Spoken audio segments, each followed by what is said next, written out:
بسم الله الرحمن الرحيم.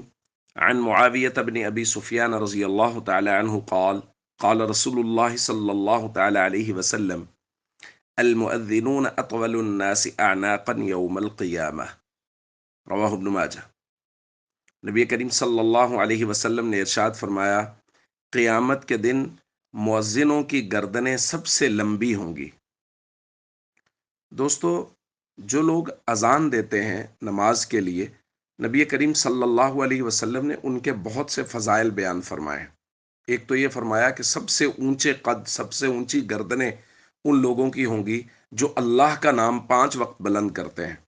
اور ایک روایت میں نبی کریم صلی اللہ علیہ وسلم نے ارشاد فرمایا، ثلاثۃ علی کثبان المسک، 3 قسم کے لوگ وہ ہیں جو قیامت کے دن مسک و عنبر کے ٹیلوں پر ہوں گے، اور ان میں سے ایک وہ ہے رجل ینادی بالصلوات الخمس فی کل یوم ولیلہ، وہ شخص جو 5 نمازوں کے لیے دن اور رات میں اذان دیتا ہے۔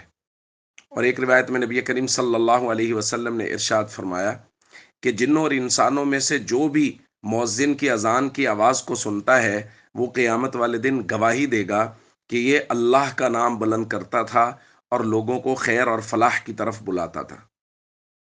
تو نماز کے لیے اذان دینا یہ اللہ کی نظر میں بہت پسندیدہ ہے، اور نبی کریم صلی اللہ علیہ وسلم نے اس کے بہت سے فضائل بیان فرمائے۔ بس یہاں یہ بات سمجھ لینی چاہیے کہ اذان سیکھ کے اذان دینی چاہیے۔ بہت سارے لوگوں کو اذان دینے کا شوق ہوتا ہے فضائل کو سامنے رکھ کے، اور ہر امتی کو ہونا چاہیے، لیکن یہ بات ذہن میں رکھیں کہ پہلے اذان کو مکمل سیکھیں، اس کے تلفظ کی پوری ادائیگی کو سیکھیں، پھر اس کے بعد اذان دیں، اور اس کے لیے جس مسجد میں آپ اذان دینا چاہتے ہیں وہاں کے انتظامی امور کو سامنے رکھیں، اور کوشش کریں کہ انتظامیہ سے بات کر کے اذان کی ترتیب بنائیں، کیونکہ جو شخص اذان دیتا ہے وہ اللہ اور اس کے رسول کی نظر میں بہت پسندیدہ ہے۔ السلام علیکم ورحمۃ اللہ وبرکاتہ۔